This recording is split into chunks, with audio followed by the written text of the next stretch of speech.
So think about it, Glenn. It wasn't just this guy Hader, but apparently Nick was going up to all these famous people, if you listen to the longer interview, all these famous people at Conan O'Brien's house. And he was making the point, the reporter there, that in a room full of famous people at Conan O'Brien's Christmas party, it's very strange to keep asking people, are you famous? Carl Reiner was a giant, and there's really no other way to describe what he meant to American comedy. Born March 20th, 1922, Carl would go on to create The Dick Van Dyke Show, collect 11 Emmy Awards over his career, and maintain a legendary 70-year friendship with Mel Brooks. Anyone who grew up watching classic television knows Carl Reiner wasn't just a name scrolling past in the credits, because he shaped American comedy into what we recognize today.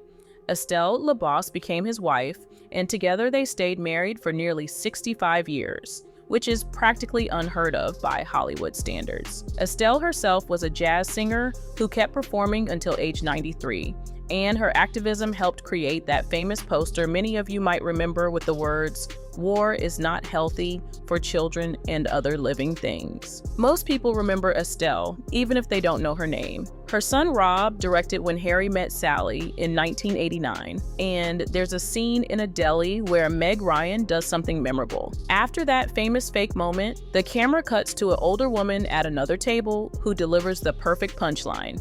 "I'll have what she's having." That woman was Estelle Reiner, cast by her own son for that line, and it became one of the most quoted moments in romantic comedy history at number 33 on the American Film Institute's list. There was an awkward exchange made more awkward by the fact that he had met Hader earlier in the night. Rob had introduced him. So when he came up and asked him questions such as, "What's your name?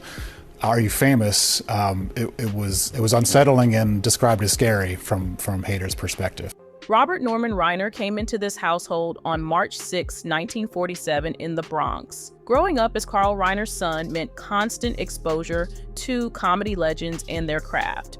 Rob told a story years later about pitching a joke to his father and Mel Brooks when he was just 16 years old. They actually used it, and he called that moment the greatest thrill of his young life. That kind of upbringing, that total immersion in comedy from childhood, shaped everything that came next. Anyone who lived through the 1970s remembers All in the Family, and anyone who remembers All in the Family definitely remembers Meathead. Rob Reiner played Michael Stivic, Archie Bunker's liberal son-in-law, from 1971 through 1979. 5 consecutive seasons at number 1 in America, which almost never happens in television. 2 Emmy Awards for Outstanding Supporting Actor in a Comedy Series came his way, one in 1974 and another in 1978, making Rob Reiner one of the most recognized faces on American television. And that's when our other main character enters the story. Norman Lear needed someone to play Meathead's best friend in a season 6 episode during 1975. During the party, he was approaching people there, asking questions that, in that context, seemed confrontational, strange. Especially, "Are you famous?" Asking people there, "Are you famous?" And he cast a young comedian named Billy Crystal. Crystal had been born March 14th, 1948, also in the Bronx, which meant 2 Bronx kids, born about a year apart, suddenly found themselves thrust together on one of the biggest shows in America. Crystal described that first meeting years later. "I hadn't met Rob before, and here we were, cast as best friends. What impressed me the most about Rob was he was so genial, but so smart. It worked really well, and we said, it feels right on stage. Why don't we just continue this in our lives?" That's exactly what happened. And the friendship lasted 50 years. Through marriages and divorces, through career peaks and valleys, through children being born and parents dying. 50 years of showing up for each other. Once All in the Family ended, Rob Reiner could have coasted on his fame as a household name, but bigger ambitions drove him forward. A little film called This Is Spinal Tap arrived in 1984, earning about $5,750,000 at the box office, which wasn't blockbuster territory by any measure. What it did accomplish mattered more than raw numbers, because it essentially invented the mockumentary genre and influenced everything from The Office to Best in Show to Parks and Recreation. So you can imagine a party of actual famous people and fame adjacent people who are really used to strange behavior out in public, but here they are at a gathering of their peers at a party hosted by Conan. It was unsettling to some. So Bill Hader was one of the people he approached at the party. Billy Crystal appeared in that film too, playing Morty the Mime. Stand By Me came 2 years later and earned over $52 million before eventually landing in the National Film Registry. The Princess Bride followed in 1987 with $30 million at the box office and cult classic status that keeps people quoting it today. Billy Crystal showed up again, this time as Miracle Max, in one of the most memorable scenes in the entire film. The pattern becomes clear when you look at it. These two weren't just friends who occasionally crossed paths professionally. Creative partnership kept bringing them together project after project. 1989 changed everything when Harry Met Sally arrived. The film earned nearly $93 million at the box office and now sits in the National Film Registry. The character of Harry Burns drew heavily from Rob Reiner himself, specifically his experiences after divorcing Penny Marshall. Rob later explained why he cast Billy over other actors in consideration, including Tom Hanks and Michael Keaton. He knew Billy, he trusted Billy, and Billy understood the material in ways that felt authentic. Billy Crystal contributed the "I'll have what she's having" line, the very line that Rob's mother Estelle delivered. Their creative lives had become completely intertwined by this point. The full scope of what Rob Reiner accomplished as a director deserves attention because the range is genuinely extraordinary. Misery landed in 1990 and earned over $61 million at the box office while winning Kathy Bates an Oscar. A Few Good Men followed in 1992 with $141 million and an Oscar nomination for Best Picture. The American President brought in $60 million and a Golden Globe nomination in 1995, and The Bucket List earned $93 million domestically with $175 million worldwide in 2007. $680 million in total domestic box office across 22 films. That number represents sustained excellence across decades, not just a lucky streak. Castle Rock Entertainment came into existence in 1987 under his leadership, going on to produce Seinfeld, The Shawshank Redemption, and The Green Mile. The joint tribute statement that Billy Crystal and others released after Rob's death captured his legacy perfectly. There is no other director who has his range. From comedy to drama to mockumentary to documentary, he was always at the top of his game. Billy Crystal built an equally legendary career during those same decades. 9 times hosting the Oscars, 6 Emmy Awards, a Tony Award for 700 Sundays. The Kennedy Center honors arrived in 2023. Rob Reiner delivered the tribute speech at that ceremony and spoke about his friend with obvious admiration. He can be edgy, but you always feel the human side of him, and he's not afraid to show his emotion, which is rare for most comedians. Billy wrote for The Hollywood Reporter back in 2016 with words that now carry extra weight. "I've been part of Rob's 50 years for 41 years. He has a great sense of humor, but also a wonderful heart." Now comes the part of this story that's harder to tell. Penny Marshall was Rob's first wife before their divorce, and Michelle Singer became his second wife in 1989. 3 children arrived over the following years: Jake in 1991, Nick in 1993, and Romy in 1997. Nick Reiner's struggles with addiction started early, 14 years old when he first entered rehab. Just 14. Periods of homelessness followed over the years in Maine, New Jersey, and Texas. Rehabilitation came approximately 17 times, 17 attempts to get clean, to get better, to overcome addiction. Rob directed a film called Being Charlie in 2016 that drew from Nick's life, with Nick himself serving as co-writer. A father trying to understand his son's struggles and a son trying to express what he'd been through. They turned their pain into art the way the Reiner family always had. Sources reported that Nick really resented his dad and felt overshadowed by both Rob and Carl. Living under the shadow of not one but two legends carries a weight that's hard for outsiders to fully grasp. This was the hidden tragedy. Nothing sudden, nothing that happened overnight, just something that unfolded across decades. A family that loved their son tried everything they could think of and spent years hoping the next treatment would finally be the one that worked. Rob Reiner's final public months overflowed with celebration and activity. Spinal Tap 2 premiered on September 9th, 2025, a sequel to the mockumentary that launched his directing career more than 40 years earlier.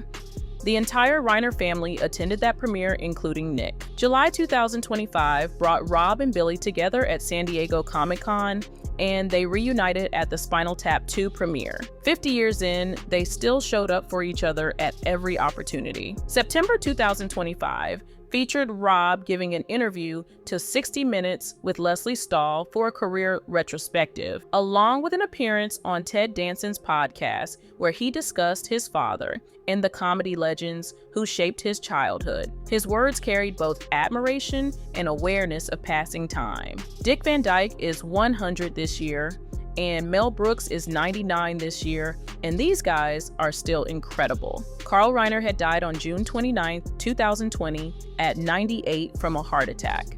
Mel Brooks was visiting for their nightly dinner ritual when it happened, and Brooks later recalled that Carl just felt he was dead immediately, moments after saying goodnight. Estelle had passed years before, on October 25, 2008 at 94. Billy Crystal wrote an emotional tribute in The Hollywood Reporter after Carl's death. "I met him in 1976 through Rob. We were welcomed with open arms and over the years became part of their family, which makes the loss even harder because he became like an uncle to me, as Mel has." Crystal added another memory. "When Carl came to see me on Broadway in 700 Sundays, it was one of the few times I was nervous before a show. When I got his hugs and compliments on the performance, I felt like I had finally arrived." The Crystals and the Reiners had stopped being just friends. Somewhere along the way, they became family.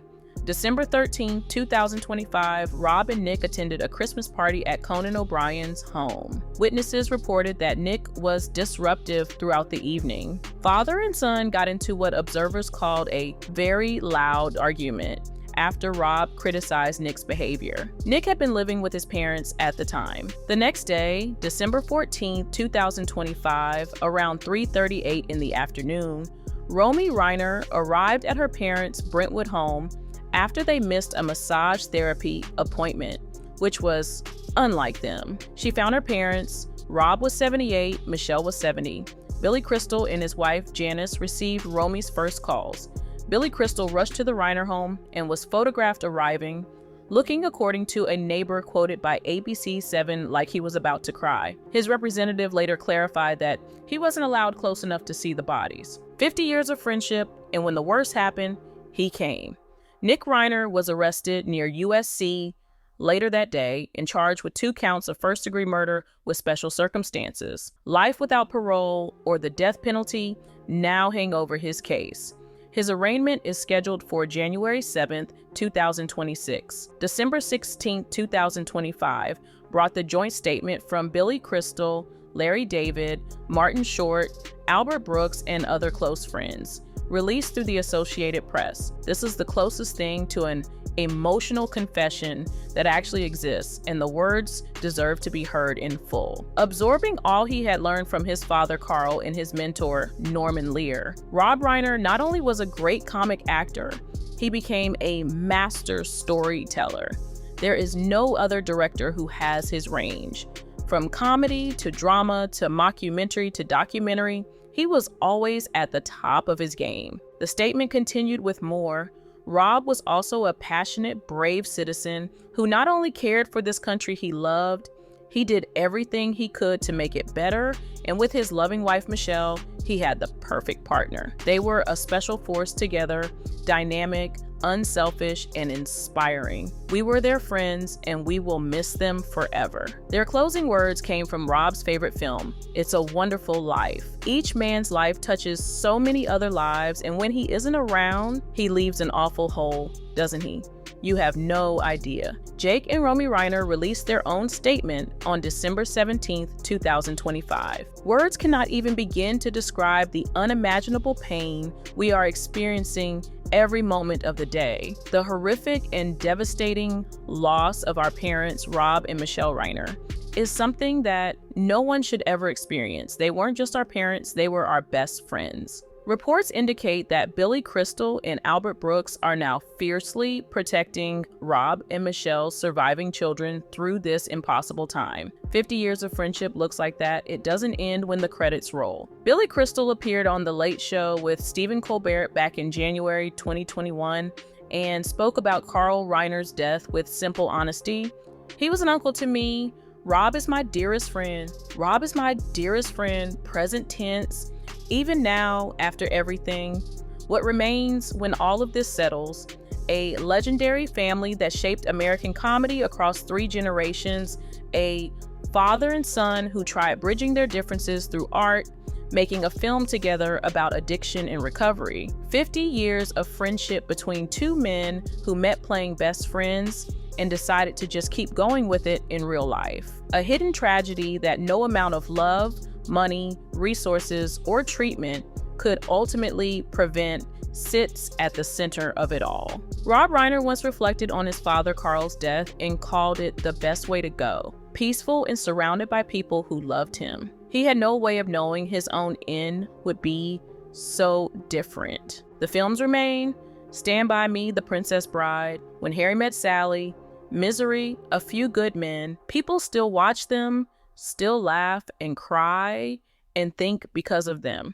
The friendship remains too in its own way, in the tribute Billy Crystal wrote and in the way he rushed to that house when the call came. 50 years of showing up for each other.